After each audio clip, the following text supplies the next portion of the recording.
Good morning, happy Tuesday, and welcome to Women's Wrestling Talk NXT Post Show. Women's Wrestling Talk, the #1 women's wrestling network on the planet. This is our NXT Post Show where we continue to put the T in NXT. I am your host, the Busy Bee, the sweetest ooze, queen of the honey pot predictions, Wrestling with Honey. Though it was not dinner time last night during the show, we had a winner double pinner. A very slamtastic feast of back-to-back thrills, triple threat action, North American Championship qualifiers for the women's.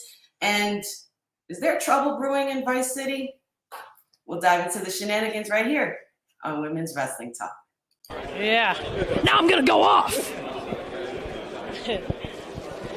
This is Shayna, the Queen of Spades, Baszler, and you're watching Women's Wrestling Talk.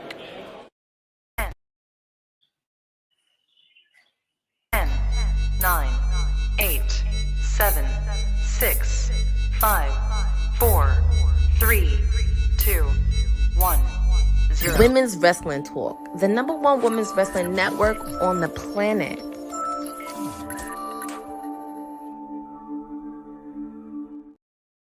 Good morning, everybody. Happy Tuesday. Welcome to Women's Wrestling Talk's NXT Post Show. Like I said, where we continue to put the T in NXT. I am your hostess, Wrestling with Honey. I am queen of the honey pot, the sweetest goose, the busy bee. I am dubbing myself and giving myself titles because it seems that everybody is giving themselves titles around here. So I think I need one as well.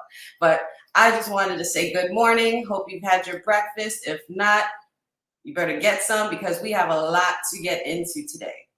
But I am not alone. I have some friends joining me today. We have our Teflon G, our beloved Professor Gerard Bonner in the house. Good morning. Good morning. What was that about the ooze? Which one was it? The #1 ooze? Which one was it? I am the sweetest ooze, the #1 sweetest ooze. Yes, I like sir. it. I like it.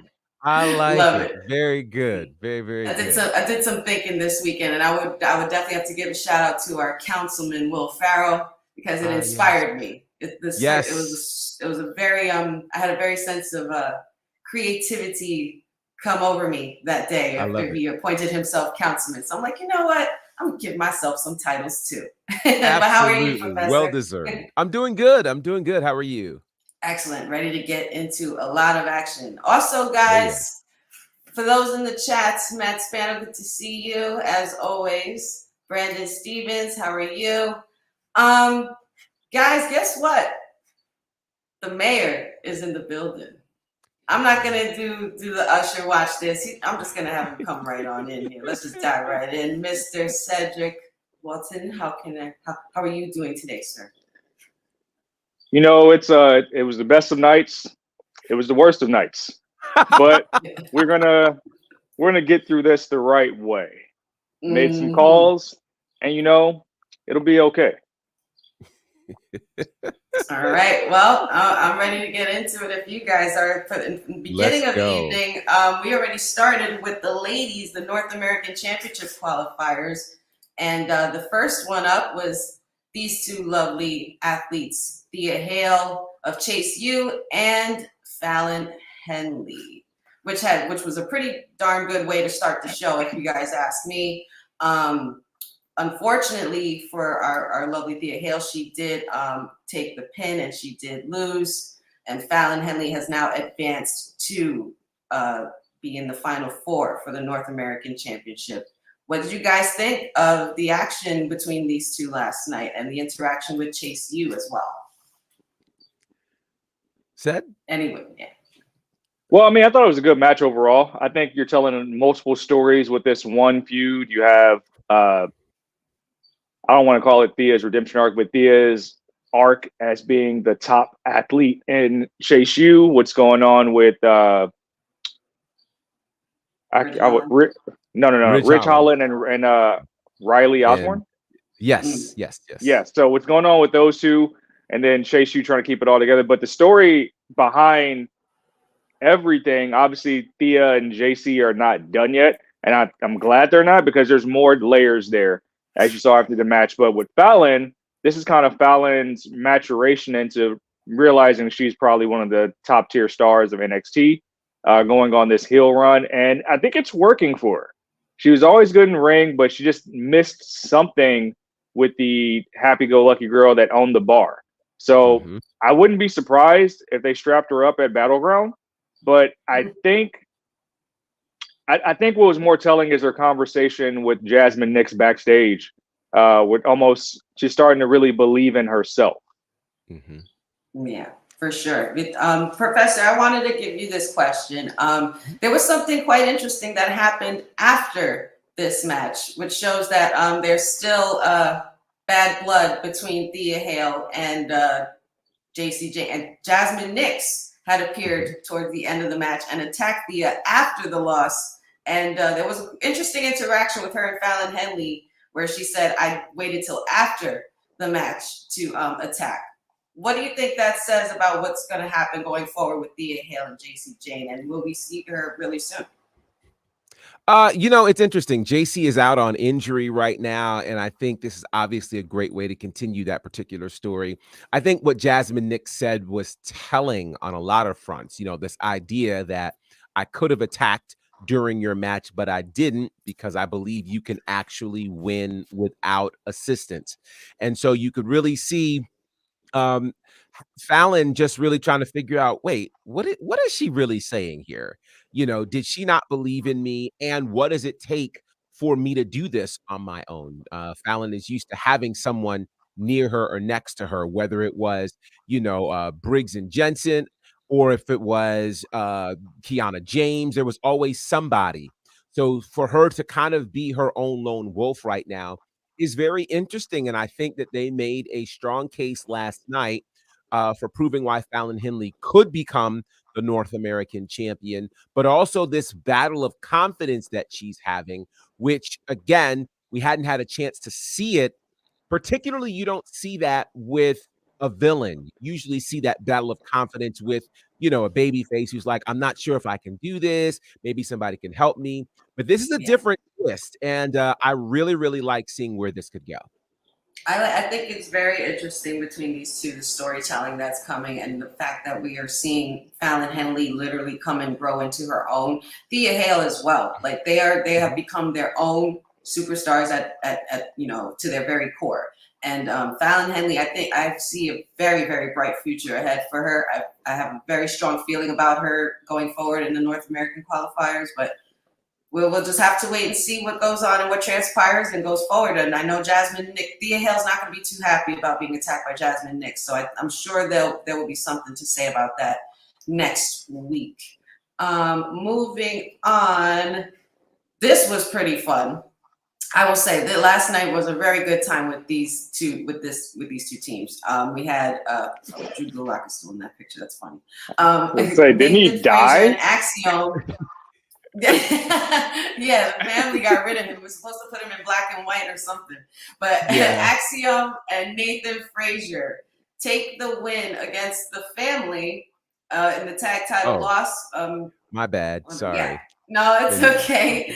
But it's still relevant because the No Quarter Cash crew did get involved after the fact, and they attacked they attacked the Don while the match was still going on, and it caused a distraction for Channing Stacks Lorenzo, and they got the roll up and the pin.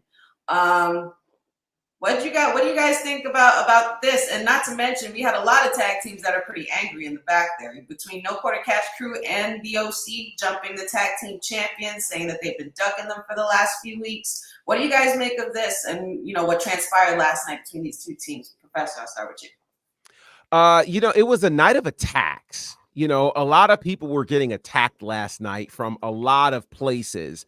And we'll obviously see some attacks going on later in the show. But I'm going to make a stunning admission. Well, I don't know how stunning it is. But last night was the first time that I actually believed in Axiom and Nathan Frazier. It's the first time. And the reason that I say that is, they are two great solo stars who had an amazing series about a year ago against each other. They were kind of thrown together during the Dusty Classic. And honestly, even when they won, well, first of all, they lost the tag title match a couple of times, most recently at Stand and Deliver, but then turned around and won it on NXT, which, we all kind of went, oh, okay, because it's time for Braun to officially go to the main roster, and perhaps Baron Corbin as well. I think this particular match really got us to see, oh, these are our tag team champions. I legitimately could not remember who the tag team champions were. And so it was like, oh, these are our champs. Oh, okay. And I have to say, I love the line they had backstage when they were told that they were ducking the OC, and they're like, no, we're not. We're actually just going to reserve our title matches for actual NXT roster members as opposed to the main roster. We've not heard anybody say that on NXT before. So it's really, really cool. A lot of fans have said that, and they've said that in the chat several times, but to see someone on camera actually say that is massive. And so I like this idea that we're going to reserve these title shots for people who are already here in NXT, not for these people who are just coming for a quick come up, which certainly the OC looks like they're doing that. It's just a title they've never won before, not that they care about NXT. So again, a lot of stories weaved in here, from the No Quarter Catch crew attacking the family. And that was very much front of brain. They literally came out of the crowd, which was nuts. Then the OC turning around and attacking the tag team champions. Now, it's the first night I believed in these tag champions, but I still don't think they've gotten their signature win yet. And they're going to need to do that against an established team, which is probably where you'll enter the OC at this particular point. So this is going to be interesting to watch. But again, I loved the weaving stories, the overlapping stories, and all of these attacks. People are not happy in NXT right now. No, it's getting real brutal back there, and it's getting like it's like almost like Gallus are the bullies of the school right now, and they're completely taking over and knocking out all the freshmen, sophomores, and juniors, and they've just made themselves seniors, and they're they're just doing it. Seth, what are your thoughts on this? Well, first things first, thank God the D'Angelo family isn't strapped up with all the gold. I don't think I can take that whatsoever. I mean, obviously the rivalry with the Catch crew, whatever they're calling themselves, is still going on just because D'Angelo holds the cup. So, but I think you'll see more of a vicious Charlie Dempsey going forward, and I think that's very much good for his character. But I mean, I'm with Professor on this, and I wouldn't go as far as to say I even believe in Frazier and Axiom as a tag team just yet.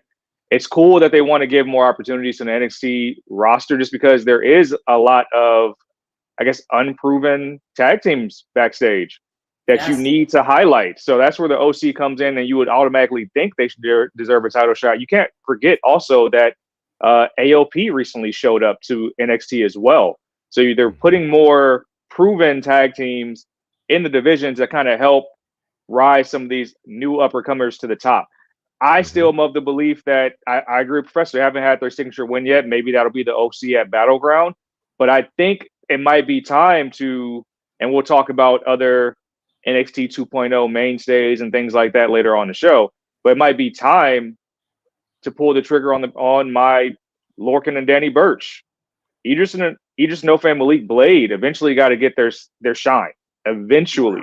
That's one of the longest mainstay tag teams on the NXT roster. So I think eventually that's a match that you'll wind up seeing. Interesting. Very, very interesting. I like that. Shout out to everybody in the views. Don't be afraid to chat and come on in and say hello. I guess we'll have to see what happens with going forward with Axiom and Nathan Frazier. I happen to believe you guys as well, like to be on the same share the same sentiments as you guys as well, as far as how they've proven themselves to be that tag team yet. Last night kind of made me a believer, almost like I was just I pretty much went into the match like thinking, okay, this is just going to be another quick, but it wasn't that quick, and it was actually very well done. There was a lot of great spots in there, and I was pretty happy with the showing that they brought out for the match last night. Can't wait to see what happens going forward with the family. Not sure still what the Don is doing with the World Cup, but we're here. And moving on from that you want to talk about an even more fun time? I just have to say this first before we get into it.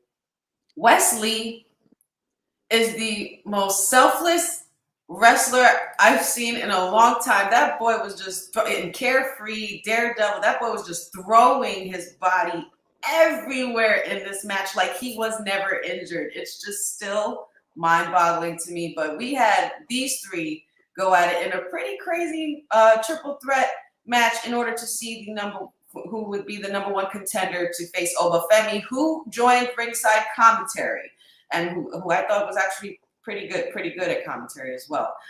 Joe Coffey versus Wesley versus Josh Briggs. What did you guys think of this?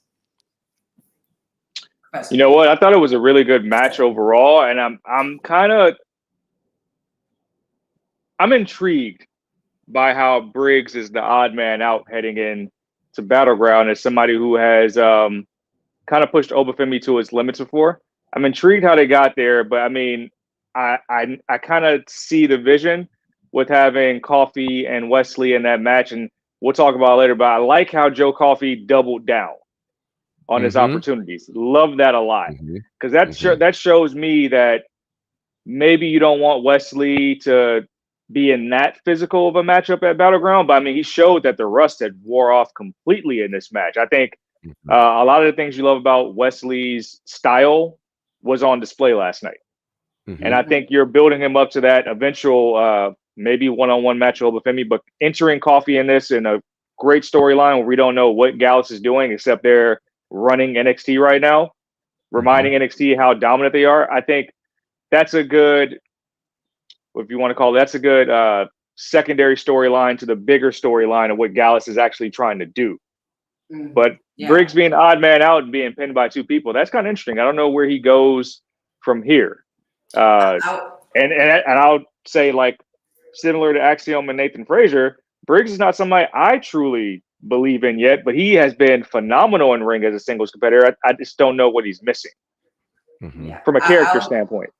Yeah, I was gonna say also, Joe Coffey. I don't think I've ever seen how a storyline can change overnight or over a week. All of a sudden, Gallus is the one running NXT when they have been nowhere to be found in the last few months or couple months. But they're with the final boss. Josh Briggs, that is true.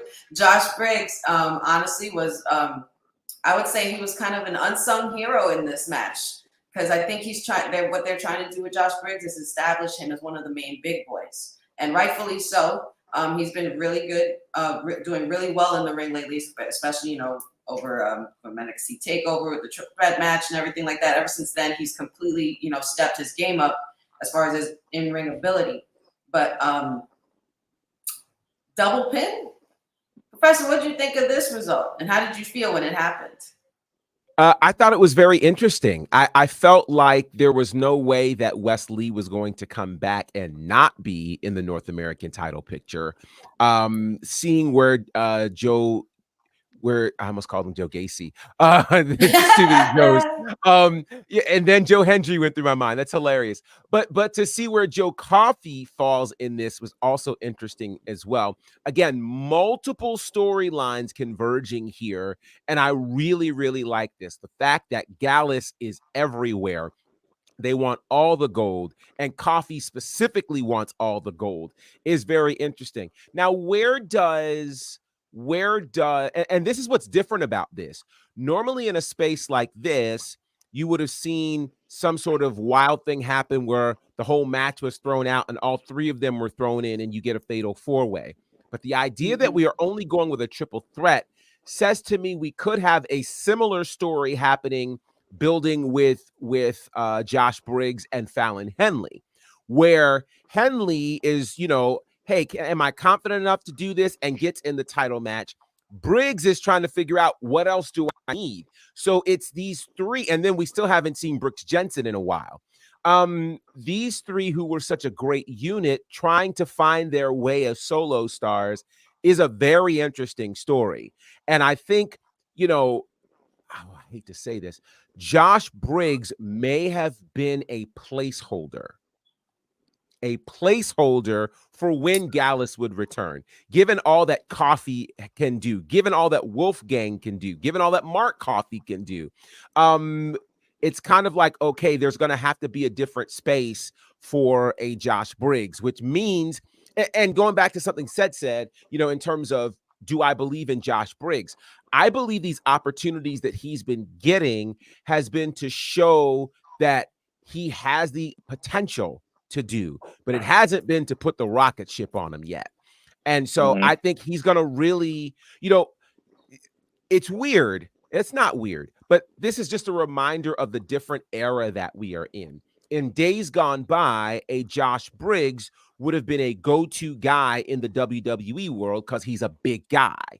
But now the big guys are the minority in a space like WWE, particularly in NXT. So to be a successful big guy, I think back to the matches that Keith Lee and Dijak had and how they set the bar for what big guys are expected to do in NXT. And I think that Josh Briggs is having to still go up against that particular bar if you're going to be a big guy in NXT. You see, Dijak finally got the call up. And I wonder, for Josh Briggs, is this a space where he may never hold a championship in NXT, but they're just ultimately getting him ready for the main roster? Yeah, as far as for Josh Briggs in the future, I see like on the same level, like possibly going on the same route as a Baron Corbin would, or even Damian Priest in some cases. And when you speak of Keith Lee, I remember I saw this the other day on one of the socials, and I saw a clip of all the best of Keith Lee from NXT and all the matches he had against Damian Priest, against Dijak, against Adam Cole, but completely phenomenal. And speaking of the big boys, we still want to give a shout out to Ivar, who's recovering, who Joe Coffey, just slid right in the DMs of Ava and was like, I'm going into this match, I just let me know. And we always wish Ivar a speedy recovery and hope he gets well very, very soon. So seeing Joe Coffey versus Wesley versus Oba Femi, I would say that Oba Femi kind of has a big plate on his hands, because these two are no easy tasks to get past.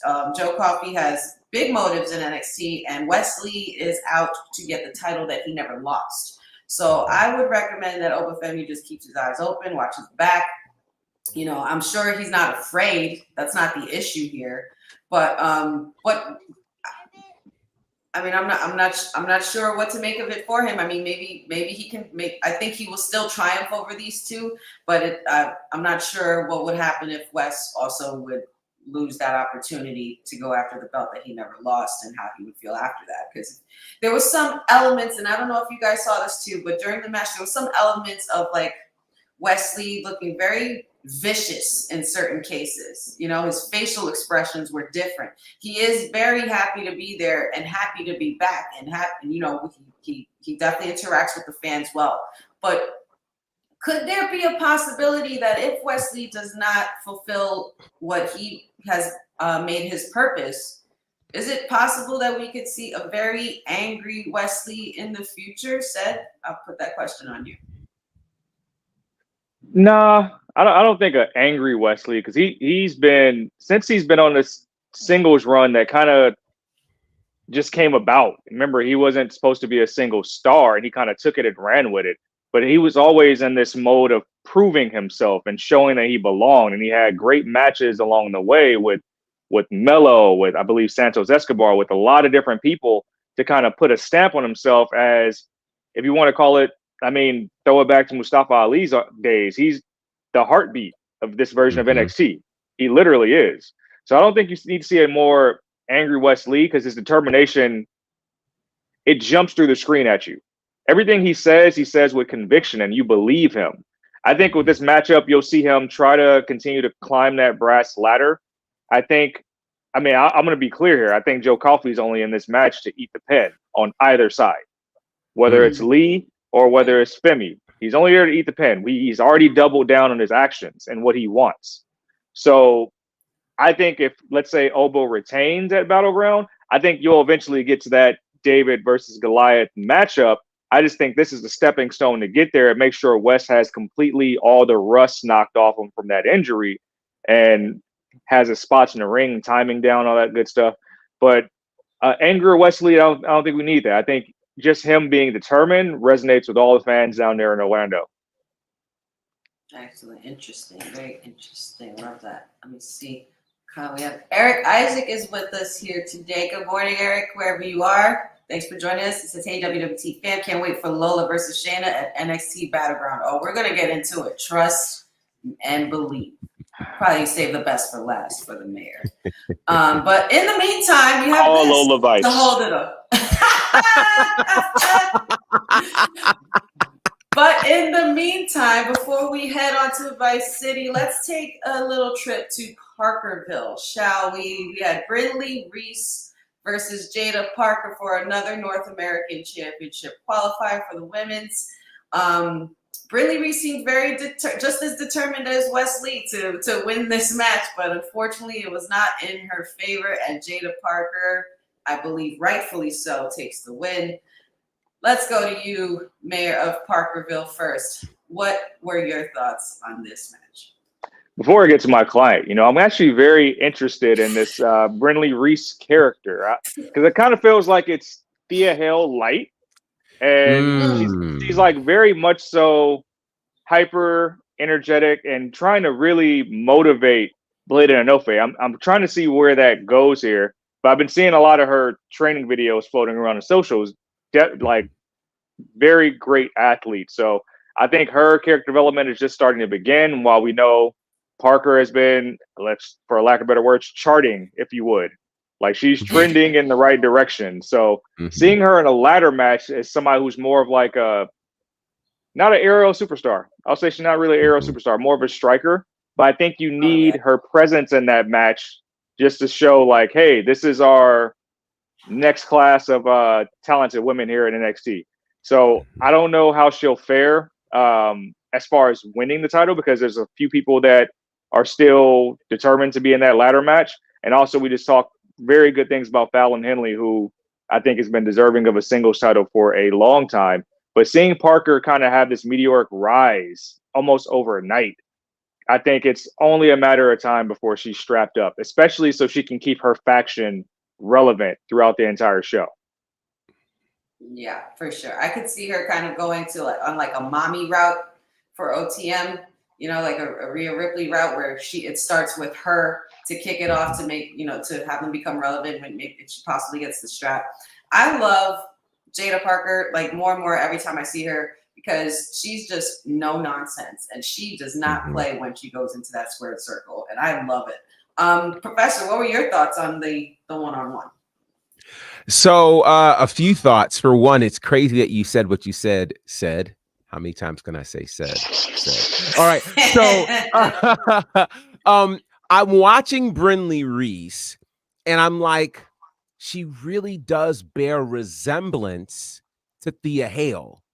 It's scary. It's scary. Now, I'm just going to go on a slight tangent and say congratulations to Brindley Reese. She teamed with the debuting Layla Diggs on Level Up, and they got the first win as a tag team, and it was Layla's debut, which I thought was awesome. So what's interesting is kind of the universes of NXT and NXT Level Up, where Level Up, if you've been on NXT television, you're kind of treated as a main roster star on NXT. And that's kind of the treatment that Brindley got on NXT's Level Up. But on NXT, she's still very much green in terms of us not seeing her a lot on television. I thought this was a great match for both of them. Jada Parker is just special. Like, from the moment she came on our screen on that interview during the breakout tournament, we all said, yo, she's a star. Like, I don't know where she came from, but she's a star. And so having her in this ladder match is important for a lot of reasons. I think her just being in the match cements where she is and where she can be going. And when you look at now the 4 women in this match with 2 more to be added, this is a pick 'em.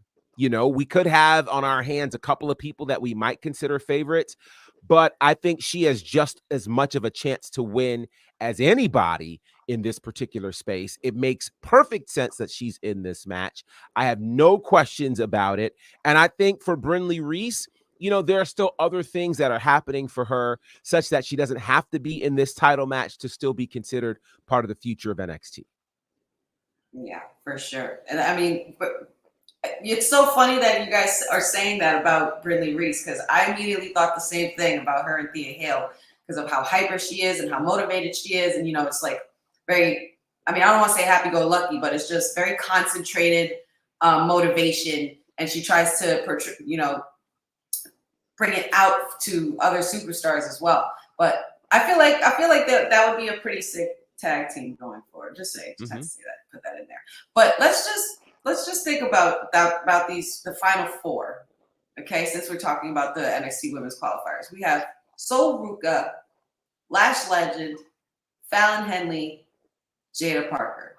Since we're here and narrowing it down further, was this a final 4 that you would have definitely expected to be the final 4? Seth, I'll start with you. Hold on, running back again. Parker, Sol, Fallon, Lash, and Fallon. Lash. Yeah, absolutely. Sol was number 1, I believe, on the combine. Lash Legend, you got to have your powerhouse. Jada Parker is the young upstart. Fallon Henley is probably the favorite. And then to go, we have 2 more qualifying matches. But we have Mi Chen versus Tatum Paxley, and I'm missing the other one. Kaylani Jordan and Ren Sinclair.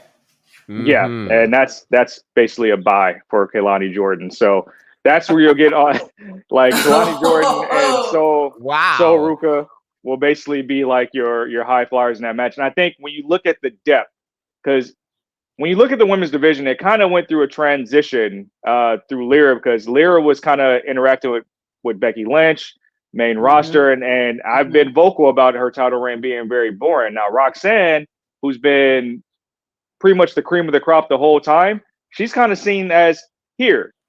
And then you have everybody else down here at this level that you don't know, but you can say, hey, she's deserving of a title shot. So you put all of them in this North American Women's Championship ladder match to kind of build some stripes, essentially. So I think that next tier there, perfect. Yeah. They couldn't have done it better. And I think you'll see a great match out of the 6 when they eventually get here. I think you know what? I think you do better serve to have Tatum over Mi Chen, but I know Mi Chen has unfinished business in NXT. And like I said, Kaylani Jordan, but I think the pool that you have, you're going to get something special at the Apex. Something very special that's going to put everybody on the map, and then it'll make more believable storylines for Roxanne going forward. Yeah, so if this match is going to go the direction I think it's going to go, I'm just going to make some early picks, and I'm going to throw a question at you, Professor. Mi Chen and Kaylani Jordan added to those 4 and have a 6, just saying, for the sake of saying, add those to the 4 in that 6-pack ladder match for the NXT, for the ladder match for the NXT Women's North American Championship. What kind of match would you foresee out of those 6? Oh, I think those 6 in a ladder match, they're going to put on in ways we've not seen women put on. Let's think about this. It's been, and I have to really go back and check. I'm trying to think back to the last time we saw a women's ladder match in NXT. I don't want to say we haven't, but it feels like we haven't. And if we have, it's been a very long time since we've seen that.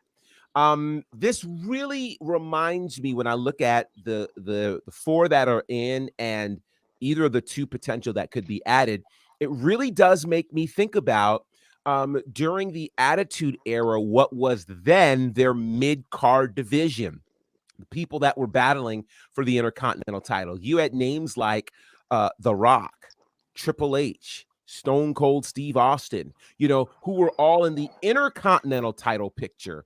at that particular time.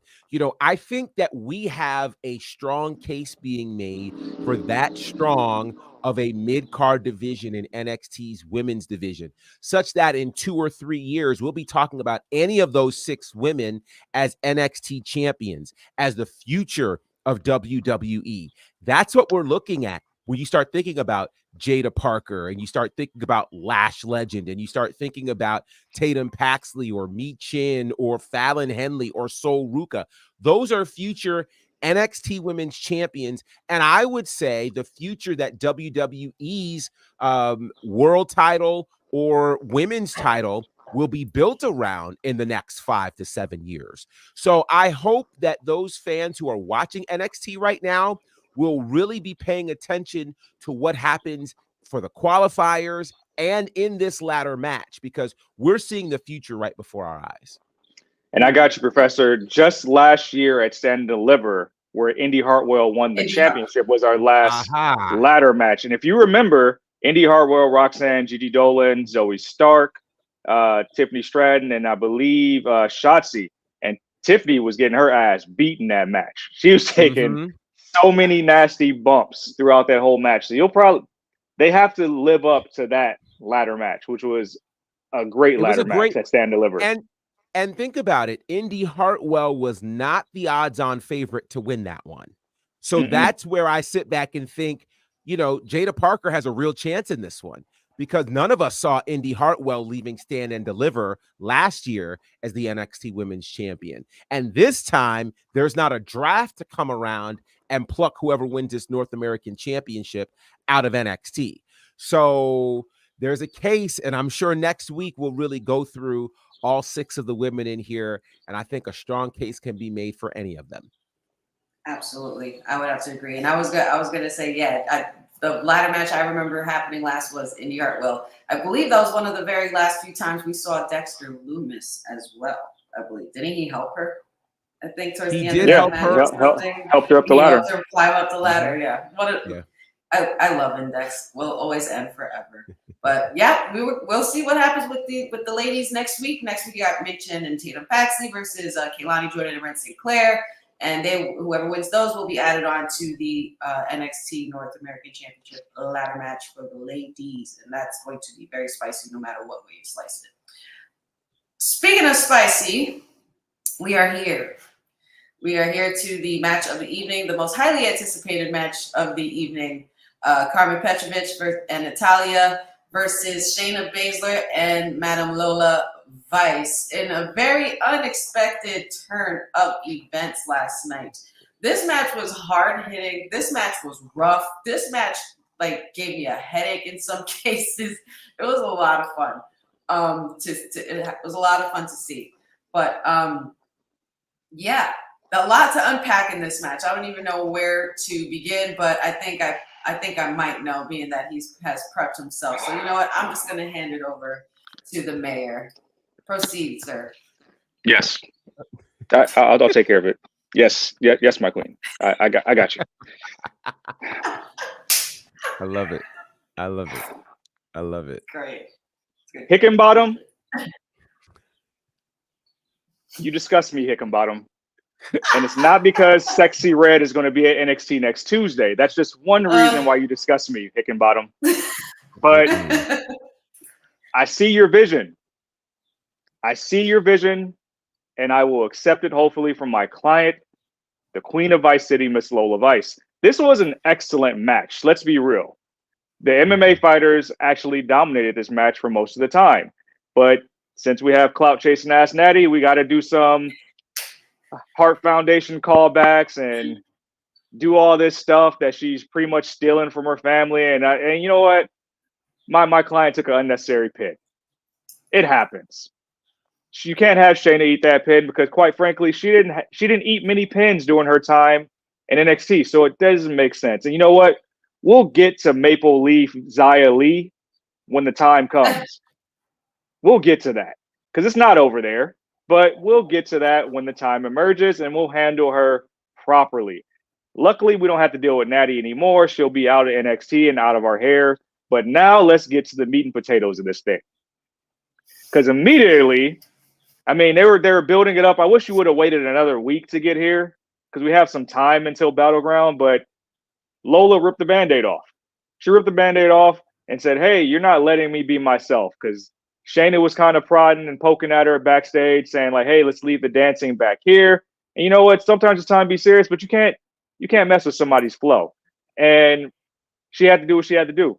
She had to rip the Band-Aid off. Now, what's interesting about this dynamic is that I think this dynamic can be something for the next, let's call it 3 to 5 years, because it reminds me so much of the rookie vet thing they used to do back on Tough Enough.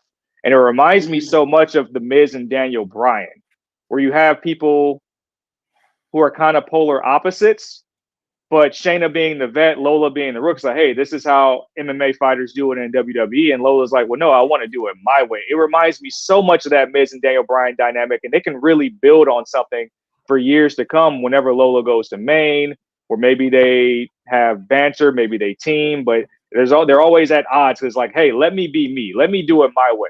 But make no mistake, once that happened and Shayna did her thing, Ava came out and they're like, hey, NXT Underground. Meanwhile, the last NXT Underground just a couple weeks ago, and it did so many good numbers and trended so much that we're already bringing it back at Battleground Apex. I'm going to be clear here. This is the main event of NXT Battleground.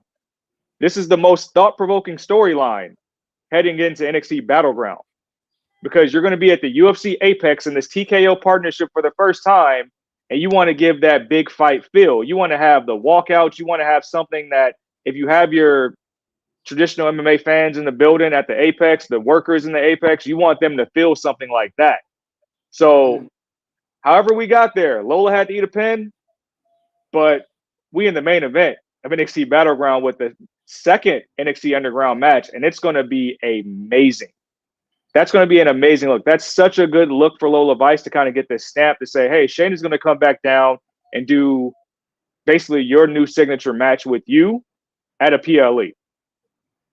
That's a stamp if I've ever seen it. And then after Battleground, she'll get back to Natty and Petrovic, because that's not over yet. But that was a stamp if I've ever seen it. So I'm excited for it, because I honestly think with a few more weeks left, they have time to build into that. And I don't see any storyline bigger than that going into June.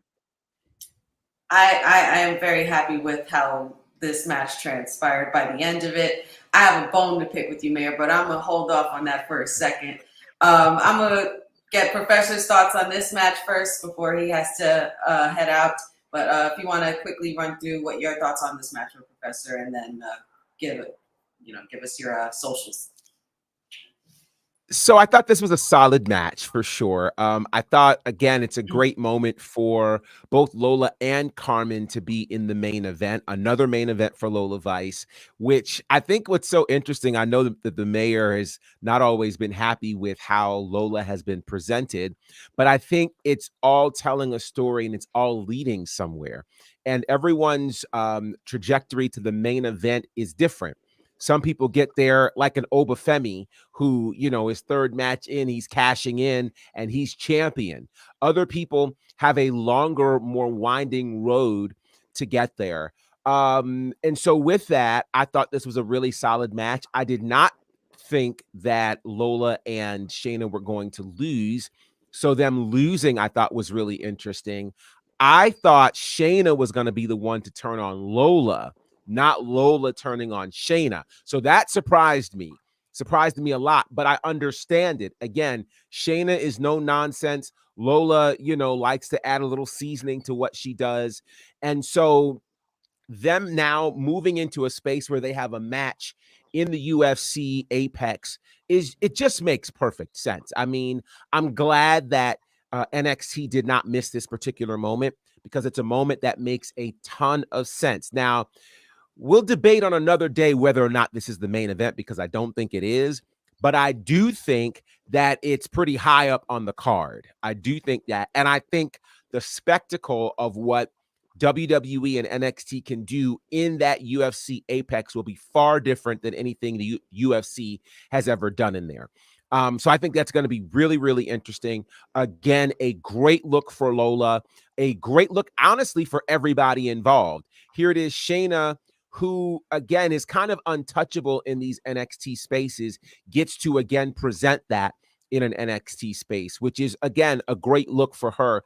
Natty is well respected. Carmen gets a rub. So everybody really wins in this scenario. So I'm very, very interested to see how this will play out. Again, an underground match between probably the two most qualified people in all of NXT to be in an underground match. That's what's going to make this exciting. An underground match in the UFC Apex. Take my money, because it's going to be incredible. And I can't wait to see how they're going to shoot it. I can't wait to see what they do with this particular venue. Tickets don't officially go on sale for another couple of days, but it's going to be an easy sellout. I mean, it's not the largest of venues, but I think what they can do in there is where they're going to get a lot of bandwidth. And Mr. T, Booker, Charmel is watching you, bro. Keep your eyes in your head when my client is dancing. Don't be doing extras. He's got to be careful, man, because there's a lot of temptation for him at NXT, and I don't want the King to go. Here. Oh, wow. We like Cape over here. Sorry. Wow. But go ahead. Just had to throw that in there. Go ahead. Go ahead. Wow. So is TK here? We are learning the wrong habits here. I know Boss Lady would totally appreciate it, but we still have a couple more. We still have a couple more things that I do want to get into with Seth. But Professor, we know you have to dip out. But if you want to let everybody know where they can find you before you head out, let them know. Absolutely. You guys can find me at bonnerfide across all of the social spaces. Commentary work for IWE and Southern Honor, that's on IWTV. You can check out my commentary work with the Nightmare Factory, Turnbuckle Championship Wrestling, All Caribbean Wrestling. All of that is on their respective YouTube channels. AsheWrestling.com is where you can check out my work with Ashe Wrestling. Of course, I'm here pretty regularly. I won't be here this evening, so hopefully you guys will have an amazing time, as I know you will. I should see you guys on Friday. I think so. But yeah, follow me at bonnerfide, including there's a really cool piece of content that I just released talking about the potential of Evolution 2 and wanting to find out what you would book as the main event for Evolution 2. So head over to my socials and let me know your thoughts on that. I'll see you guys later. Awesome. Thank you, Professor, for joining us. We'll see you Friday, hopefully. You got it. Awesome. Thanks for joining us. Always good to see you. In the meantime, while we regroup here, why don't you guys go get some merch? Hey, yo, you. Yeah, you that's watching this. You sitting on the couch staring at the screen not knowing what you want to do like this is an online college. Are you tired of wearing shirts that make you look like an extra stuck in catering? Do you want to step your wrestling swag game up to the next level? Then Women's Wrestling Talk has got you covered. Like literally. Are you for life in pink or black and white?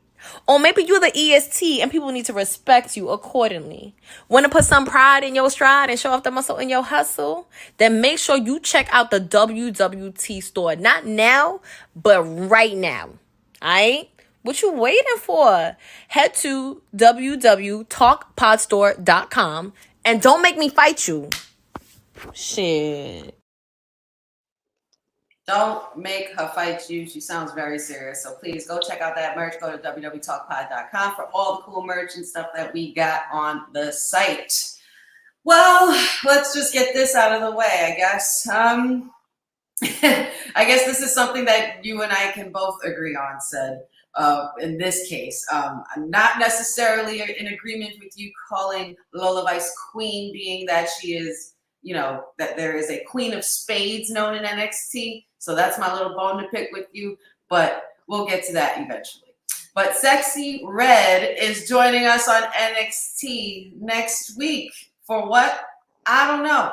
But apparently there was a lot of references to the word sexy last night. That terminology isn't usually really used a lot at all or in WWE. The commentary was using sexy.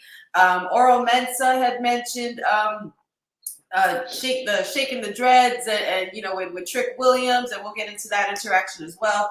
But Sexy Red is going to be joining NXT. I'm not sure how everybody else is feeling about that, but I know everybody knows how I feel about that. So I'm just going to go to Sed to, speak for the both of us. Sed, what do you feel about Sexy Red coming to NXT, and what do you think this means? I have little to no words because this is so random. Like, it's so random that it's random that they booked it. I mean, there's celebs, musicians, rappers that tweet about wrestling all the time, but for them to take the initial step and say like, "Hey, no, come through," and now it's a thing. I can't imagine how her involvement's going to be. Like, if you remember NXT 2.0 with like the Ali J thing, who's like a far lesser popular artist. I don't know if this means we'll get like a new NXT theme song. I know people in WWE pay attention how people were putting Ski Yee behind Jey Uso's entrance a long time ago. So maybe they took wind of that and said like, hey, there's another audience of fans that we can reach out to. So I mean, shout out to Hickenbottom for always, supporting the culture or supporting the culture. But this is kind of breaking those barriers, I'm more interested next week to see how Professor responds and reacts to this. Because if you remember when the Professor first heard Pound Town, the faces he was making, now he gets to actually experience this on WWE programming. And I wonder how PG they'll keep things next week when she emerges. But like I don't know what to think about this. I don't know who it benefits, but we'll have to see. He's back. He came back. He just reappeared. And just like that, you have summoned the Professor. And I guess this was the best time, being that you just mentioned him. Professor, what happened there? Well, now my meeting got postponed, so I said, let me hop back in the group chat. So, nice. There we go. Perfect.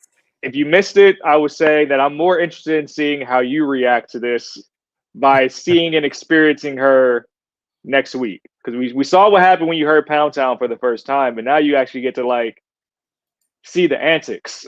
Like I've still never heard this song either. I refuse. It was. I refuse. That song was the equivalent to me of if you have not been drinking soda and you've only been drinking water, and then you get a Sprite. It's like, whoa, yeah. So I'm not outside of that song. I'm not very familiar with her, though. I know that a lot of people are, talking about her one way or the other. This is interesting for a lot of reasons. WWE does a lot of connections to music, and certainly their connection to hip hop is not a new thing at all. We do remember a couple of years ago that Cardi B was supposed to be hosting SummerSlam. And what ended up happening was she got pregnant, and that was basically kind of kiboshed. But they were at that point already using her song Up as the theme song for SummerSlam. I think, strangely enough, Cardi B made more sense just because Cardi B had, over time, on her tweets and the like, demonstrated that she's a wrestling fan. So it was like, okay, this is a cool thing. Outside of what we saw 2 weeks ago, and again, I don't follow Sexy Red very much, that was the only time I'd heard her really make that kind of connection. I'm nervous about this, but this is probably why they're doing it. Because based solely on the song Pound Town, I'm saying to myself, I hope they have the 7-second or 14-second or golly 30-second delay in order, because I don't know what this woman is going to say. I don't know what she's going to do. It's also interesting because I think I heard the word sexy more times on NXT last night than perhaps I ever have. And so they were obviously saying it in connection to her name, in connection to her project. But even though some people might have exhibited the concept of sexy on NXT television, them saying it just hits very differently. So I don't know. What to expect. And then, of course, there was the tweet yesterday from Lash Legend in direction of Trick Williams when Trick Williams kind of responded with the eye emoji about sexy red heading to NXT, and her response was, "Excuse me." So I think there will be something in that dynamic happening next week, which I think will be very interesting. What that will do to further the story is something I'm just intrigued to see if this is going to be a one-off or if she will be recurring, not necessarily every week, but every now and again. I don't know. I don't know. And again, I don't even know what to expect. I'm just I had to gonna think keep that it- they were competing against something, and now I know that they're competing against the Western Conference Finals next Tuesday. Timberwolves and Dallas Mavericks at 5:30. So maybe that added a little urgency to add this kicker. Very, very fake TK-ish. I will say that. Listen, I'm just gonna keep it short and sweet as I like to do, especially when something that I'm just not really with. And I know it's early, but I'm sorry. This is bullshit. I'm not feeling it. And that's all I gotta say about that situation. Wow. We just wanted Glorilla to do Naomi's entrance at WrestleMania. That's all we wanted. We just wanted Yeah. Glow. That's all we wanted. That would have been nasty. See, now You that just- I you agree just- with. Took it there. Just Yeah, went I too don't- far up. I love you, Sean, but said, we're gonna have to have a meeting about this. Yeah, this might actually, to something you said before, be in preparation for the CW. I don't know. Oh, you know what? I'm glad you mentioned that because this is CW centric AF. Like, Oh my God, this is- totally. This is like, Totally. oh my God, this is super target audience ish. If you know what I'm talking about, I won't say any like hard R's or anything like that, but you get my drift because that's that's what we're doing, and it's like we're leaning right into it months before we get there, which is interesting. But like you said, I think the interaction with Trick, Lash, and everything like that's what we'll be playing into here. Yeah, for sure. Which is like, what are we I would doing say with that's Trick, how it man? What are we doing? Like, I don't know. I don't know. But I mean, we could talk about it though. I mean, we could talk about let's talk about a few of those segments. I mean, I don't know if we actually got any of the. Oh no, that was last week. Sorry. I don't know if we actually got some of those other slides, but a lot of other things did happen on last night's show. If you guys don't mind talking about it with me, let's go right into the Trick and Metaphor interaction. Trick has openly said that he was not the one to attack Noam Dar, and I quite believe him because I don't think Trick needs to be like that in order to get ahead, and that's not his style. But then afterwards, Gallus proceeded to attack Trick with Ora Mensa, Chikara, and Lash Legend near the ringside, and they were stopping her from. I don't know. I'm not sure what was happening, but it seemed like she wanted to help, but she didn't help. And there was a lot of references towards Sexy Red and in that segment as well. The young OG proceeded to come out and save Trick Williams, but unfortunately the numbers game got the best of them, and Gallus stood tall even over Trick, young OG, the tag teams with the family and everything. What do you guys make of what is actually going on and how this all interacts with Trick and Metaphor? Like, what is the key here, Professor? I think the challenge right now with Trick and Metaphor is, with Noam getting attacked last week and they don't know when he'll be back, that may have easily ruined what the plan was for the main event for Battleground, which would have been Trick versus Noam Dar. So now with this whole piece of Gallus attacking them, and we end up in a tag match next week, which, side note, talk about a trajectory for Javon Evans, a guy who about 6 weeks ago was primarily on Level Up. He had his debut match against Scripps on NXT television. Scripps is gone. Then he finds himself the next week in a match against Ilya Dragunov, the then NXT champion. Now he's coming out to save the current NXT champion, teaming with the NXT champion next week against the bullies of NXT right now. Like, this is a great, great trajectory for Javon Evans. And so, again, multi-storylines cross-pollinating, which I think is amazing. Devon Evans now starts to get the rub from being in that upper echelon of NXT talent, which I think is great. Makes me wonder what Trick's involvement at Battleground will be. I don't think that they'll give us 2 title matches for Joe Coffey from Gallus. So it makes me wonder, will Trick end up in a tag match, a 6-man match? What could kind of happen there for him? If that's the case, where the NXT championship is not on the line, though I know they're going to want to have them sing Whip That Trick in that intimate environment. If that's the case, then we could be looking at something that's mentioned in terms of the women's match being the main event. It's going to depend on how this all plays out for Trick. But I think that, this is not a bad moment for Trick at all. And I don't think it's Trick's fault as they're figuring out who his opposition will be at Battleground. I'm glad you said that, because I think that's why I was leaning more towards Shayna and Lola being the main event, because Shayna already brings that NXT star power. And I don't want to say the shine is wore off Trick, because you're right, that's not his fault. But they're still bringing in, or still trying to prepare other talent to kind of be adversaries to Trick. And that storyline, while still shaking out with the love angle with Lash and Metaphor hasn't been prominently featured enough on NXT for Noam Dar to be seen as a threat. Now, we know Noam Dar is a threat from his NXT UK days, all stuff, but whatever he was doing with the Heritage Cup, kind of, in a lack of better words, it kind of dumbed him down as a character. And they weren't doing him enough with Metaphor, in my opinion, to say, like, hey, they're a dominant faction that should be going right into this spot. That's where you enter Gallus, who always looks tough. Now, I don't know if, like I said, I don't know if Joe Coffey loses earlier in the night and then kind of muscles his way into Ava to get a title shot. Personally, I think that Noam Dar staged the attack.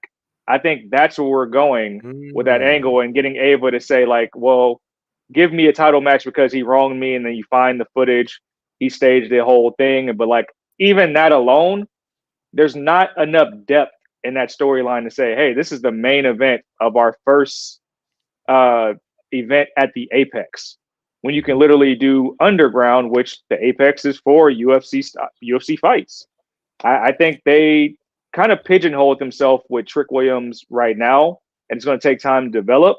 Like, obviously they want him to be the face of the CW, but it would have been better served if somebody came down as his first challenger from Raw or SmackDown. And I don't know who, but there's a lot of talent backstage you could have chose to say, like, hey, we believe in this guy as the next one up, one of our next NXT great champions, and we're going to throw you this guy right away. Yeah. It's I think an interesting challenge, quite frankly, for both Trick and Roxanne Perez, who they'll be naming her opponent next week, and it's clear that whoever her opponent is coming from Raw or SmackDown. I'm a little nervous, and this is, again, kind of the challenge that I don't know that they intended to have happen, but it happened. If Trick Williams is not prominently featured as the main event of their first PLE with him as champion, does it automatically diminish his reign? Yeah. Because you think about it. We've got this pay-per-view coming up for AEW with Swerve as the champion. And I find it problematic that it's a triple main event. Again, this was kind of a point that a decade ago CM Punk made when he first won the world title and was in the middle of a card or in the middle of Raw. And he's like, the world champion should be featured as the last match in these spaces. And so for all that happened when Trick won the title just a couple of weeks ago, the whole place was shaking. For them not to capitalize on that and put him in the main event of Battleground, I wonder what that does to his title reign, or what statement that makes. And again, that's not against Lola or Shayna, because certainly having that match at Apex makes sense. But after all that happened for Trick to become champion, if that first PLE, I mean, think about it. What would Backlash have been if Cody wasn't in the main event? It would have made you immediately think that they made the wrong decision. But you can say that same thing right now, because facing he faced AJ first, but now he's facing Logan Paul, and everybody's up in arms at like, Don't get me well, why'd started. you take this step with the title Don't get reign? me started. I think that step was solely because of Saudi. I think that's all that was Saudi. I don't think that's a statement about Cody as much as it is, okay, we got to give the Saudis something they asked for. They like a Logan Paul. Let's give them a Logan Paul. Or the concept that a Logan Paul will draw more eyes to, because they also know that the Saudi pay-per-views, they're always shrouded in controversy because it's in Saudi. So if you stack the deck and you bring must-see spaces, people go, okay, I need to watch that. So Logan Paul's following is the biggest of any social following for any WWE superstar. So I get that. I don't think that's an indictment. I was gonna say it's very reminiscent of when he faced Roman at Saudi Arabia. Precisely. We knew damn well he wasn't going to win that championship, but we knew he was going to attract a lot of eyes and a lot of socials, a lot of other followers and fans that that we might not even be aware of, just to keep that draw coming in. But But where we are right now, I feel like we're heading towards Trick and Noam Dar, and I wouldn't be surprised if it opened the show. I wouldn't either. I mean, it also reminds me of Backlash, like when Damian Priest and Bad Bunny weren't they the main event? It wasn't really a title match. They should have been the main event. They Should've weren't. Oh, they should have been. Excuse me, they should have been. That main event was Cody and Brock. Cody and Brock, yes. And there was no title, to your point. Right. Yeah. Now, that's what I meant. What Professor said is interesting because there are a lot of parallels and similarities to this Trick title reign and Roxanne. And now we know it's going to be a main roster superstar. And I'm just going to make my prediction right now. Where you're going to the Apex UFC, this TKO partnership, we just saw a return. I'm calling Sonya Deville.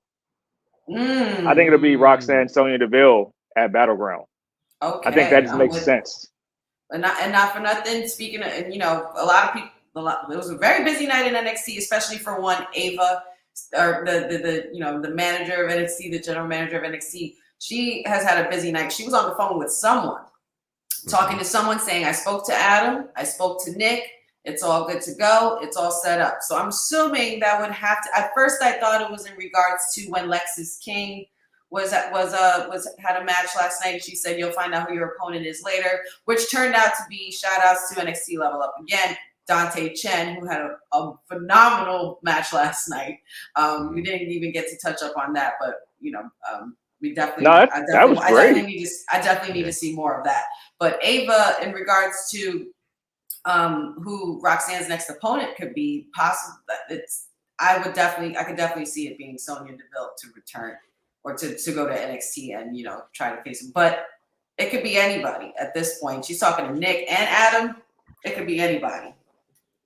What do you guys think of that phone call? Like, who would you, if there's anybody that you could see calling them down besides Sonya Deville, like a Sonya Deville, or besides that, is there anybody else who might fit that picture? I think it could be somebody who was just part of the Queen of the Ring. Because I think at this point, given the way that Roxanne is, it's literally Roxanne and everybody else. So you almost have to bring in some top tier main roster star. I got two names that come to mind: Tiffany Stratton or Io Sky. Both of whom are former NXT Women's Champions, both of whom would have a phenomenal match against Roxanne. And I think they could steal the show. And a win by Roxanne against any of those former NXT Women's Champions would do great for her, I think. I like those choices. I like that. I like that. Said anybody else besides Sonya Deville that you could possibly see? I like those two. And I disagree with Io losing to Lyra, but I don't know if it would hurt Io to get another loss at a PLE. Same with Stratton, because I think a lot of the controversy is why Stratton took a step back. But I do agree that it will be somebody from the Queen of the Ring tournament. I'll have to go back and look at the brackets. I mean, obviously not a Jade, because that'd be an enormous win for Roxanne, and you don't want to dim Jade at all. But I think it could be somebody from the Queen of the Ring tournament, somebody that's no longer competing. if one of them, I mean, if what happened last night between them two didn't happen, I would have assumed it would have been Shayna, being that she's been all over NXT lately. And not for nothing, I would love to see my Queen of Spades have another go around at the title, and to have Roxanne possibly beat her. That would be very, very telling of Roxanne as a competitor. It would definitely put her up there as far as that she's rightfully Roxanne and everybody's literally down here. I love how they're promoting that with her, and I love how her vignettes are perfect. Like I said a few weeks back, it took me a while to believe her, but when she started doing these kinds of vignettes and talking her ish, I was like, okay, I believe you. I'm with it. I'm buying what you're selling, and I'm here for it. One final thing. Who are we sleeping on? There was some snoring going on last night. Somebody woke up out of their sleep. Wendy Choo. Somebody putting their slippers back on. Are we really going to see Wendy Choo make a big return? And I'm sure, by the looks of our mayor, he's pretty excited about that. What are your thoughts about the future return of Wendy Choo? I mean, we all definitely know that it's her, right? I mean, I would hope. Said, what do you think? Chew Crew assemble. We've been waiting. and something's in the water. A lot of torn ACLs going around, but I'm glad to see Wendy Choo was healthy. If you follow her social, she had a big return. NXT Level Up, was just overwhelmed with emotion, kind of that first match back. And people forget that Wendy Choo was like one of those big stars to come out of NXT 2.0, defeating an eventual champion in Tiffany Stratton in one of her own themed matches. So like, I think there's big plans for Wendy Choo, and for me, Choo is like somebody that has so much damn range.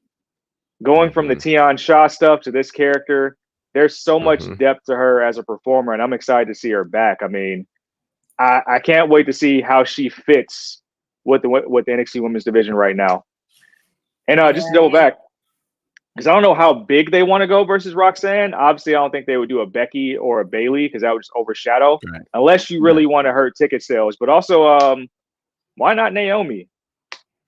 I thought about Naomi, and then I was like, no, because Naomi does not need to eat another pin. But this version of Roxanne might cheat to win, though. That's why I think it could work. Still, I think Naomi needs some pivotal wins. The only real pivotal win she had was in the 6-woman tag at Mania since she's been back. She ate the pin at Backlash. She's been eating pins on SmackDown. I think she needs, now if she's going to go there and become the NXT Women's Champion, different conversation altogether.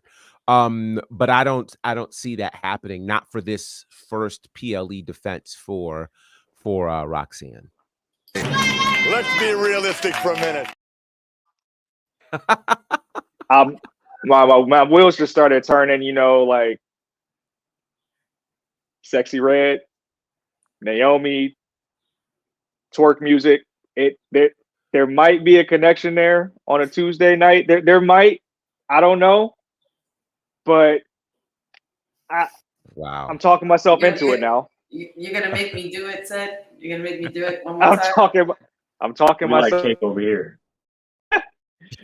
There's a pathway there.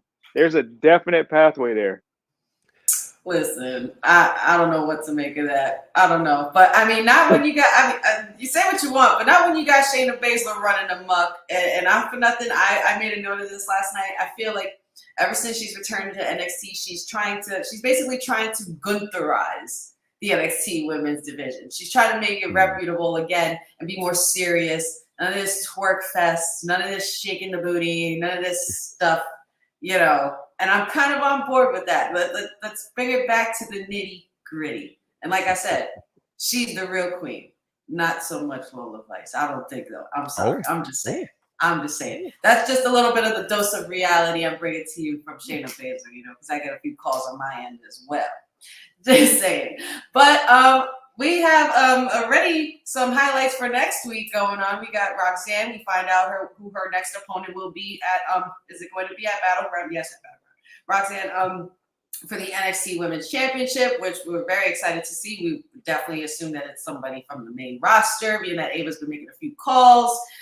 We also have the NXT Women's North American Championship qualifiers, Michin versus Tatum Paxley, Keilani Jordan versus Ren Sinclair, to join the other four who already have a spot for that match, which is going to be insane. We also have Trick Williams and the young OG, Javon Evans versus Gallus. That's going to be a tough match. I think that's going to be like probably one of the highlights. I definitely would consider young OG a human highlight reel every Tuesday. Just saying.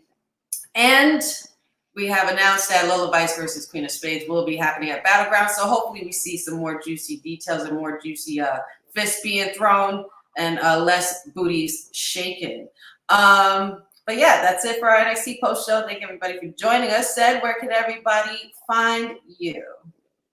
You can find me on the Twitter streets at says CDD_SAYS. Here weekly for WWT Live, Monday, Wednesday, Fridays. Also on the gram, it says the answer. Check out my website for my journalism work, CedricDWeldon.com.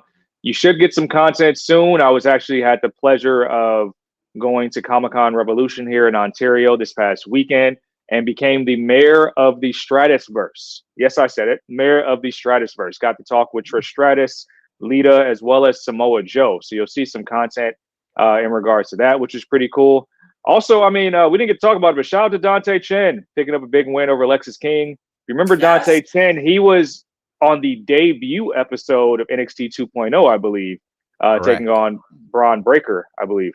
Big roster debut, losing to Braun on SmackDown. Big win for Dante Chen. Didn't know that the NXT audience had finally taken to him. I remember actually sitting next to him at Stand and Deliver last year in LA, like right next to him, because he wasn't on the card. But good to see people finally making that ascension in programming. So happy to see what he does next. Love it. Excellent. Professor, where can everybody find you again? Well, yeah, you guys know where to find me. Find me at bonnerfide, and you'll find everything from there. Everything bonafide. And of course, you find me here Monday, Wednesdays, and Fridays with the WWT crew, 6 p.m. Eastern Time, 3 p.m. Pacific Time, depending on where you're at. And TikTok, Wrestling with Honey, Facebook, Wrestling W Honey, Instagram, Wrestling with Honey. I don't know why I reversed that. And don't forget to like and subscribe to the new YouTube, Wrestling with Honey podcast. And I got my Honey Pop predictions also prior to Monday night and Friday nights. Don't forget to join us this Friday as well. Join me at 8 o'clock. For our Honey Smackdown watch along, and I am your hostess, the Busy Bee, queen of the Honey Pot, the sweetest goose, as always. And this is Women's Wrestling Talk NXT Post Show. Thank you for everybody joining us, and we are the #1 women's wrestling network on the planet. See you guys later. Thanks for joining WWT. Don't forget to like us on all social media platforms at wwtalkpod. Like and subscribe on all video and audio platforms, like yesterday, my G. And check out our website at wwtalkpod.com. Thanks for watching Women's Wrestling Talk, the #1 women's wrestling network on the planet.